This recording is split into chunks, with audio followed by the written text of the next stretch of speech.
আল্লাহ আখিরাত। সম্মানিত হাজিরিন, আজকের আমার বড় মা মৃত্যুবরণ করেছে।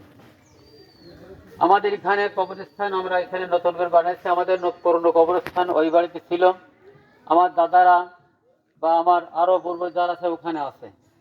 আমার এখানে আসার পরে আমাদের এখানে কয়েকটা কবর হয়েছে।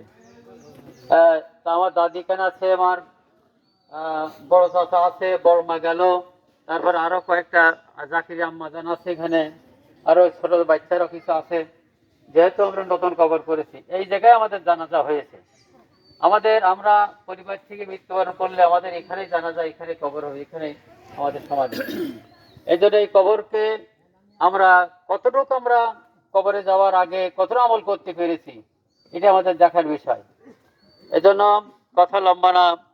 আল্লাহ বলছেন, কোথায় লুকাবে, কোথায় থাকবে, যে অবস্থায় যেখানে থাকবে না কেন, মৃত্যু অবশ্যই তোমাদের ধরবে।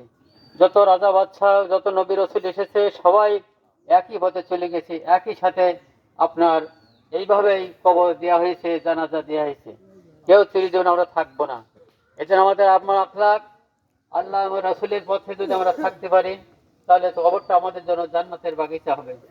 আর যদি আমরা রাসূল এবং আল্লাহর হুকুম যদি না চলতে পারি, তাহলে কিন্তু আমাদের কবরটা জাহান্নামের টুকরা হবে।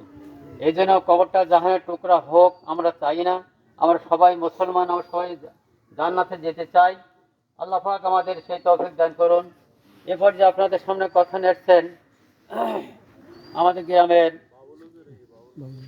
মাওলানা শফিউর রহমানকে এখানে আসার জন্য অনুরোধ করছি, একটু সালাম বিনিময় করার জন্য।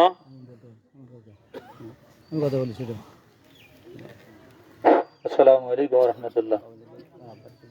নাহমাদুহু ওয়া নুসাল্লি আলা রাসূলিনা আম্মা বাদ।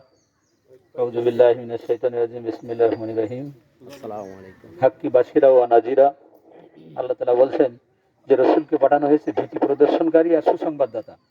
দুটো বিষয়, যে জাহান্নামের ভয় দেখাইয়ে মানুষকে আল্লাহর পথে নিয়ে আসা, আর জান্নাতের সুসংবাদ দিয়ে মানুষকে জান্নাতে নিয়ে আসা। এই তো আমরা দেখি যে অনেক বাপমারা অত্যাচার করে, অনেক মা মারা যায়, আব্বা মারা যায়, ছেলেমেয়ের বেশি দিকে দেয়, কোনো ছেলে বেশি দেয়, কোনো মেয়ের বেশি দেয়, কারোর দেয় না।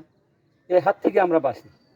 আল্লাহ রসুল বলেছেন যে ওই সম্পদ কিন্তু মাথার পা চাপিয়ে দেওয়া হবে। যারা সুদ খায়, এই সম্পদ তার মাথায় চাপিয়ে দেওয়া হবে। অর্থাৎ যারা জাকাত দেয় না, ওই সম্পদ তার মাথায় চাপিয়ে দেওয়া হবে। পেট মোটা হয়ে যাবে। কিয়ামতের দিন মানুষ দেখে বুঝতে পারবে যে অন্যায় করার কারণে তার পেটের অবস্থায়। সুতরাং যে যা আমরা অন্যায় করি, সম্পদ যদি এক পক্ষে লিখে দেয় আর এক ছেলের না দেয়, এক মেয়ের লিখে দেয় আর এক মেয়ের না দেয়, তাহলে এটা কিন্তু পিতা বা মাথা যে অন্যায় করবে তারপরে চাপিয়ে দেওয়া হবে। এই জন্য আমরা সাবধান হই। নাজিরা, সুসংবাদ জান্নাতের। যদি আপনি জান্নাতে যেতে চান, সন্তানদের প্রতি ইহসান করেন। আর যদি আপনি না যেতে চান, তাহলে সন্তানদের প্রতি ইহসান করার দরকার নেই।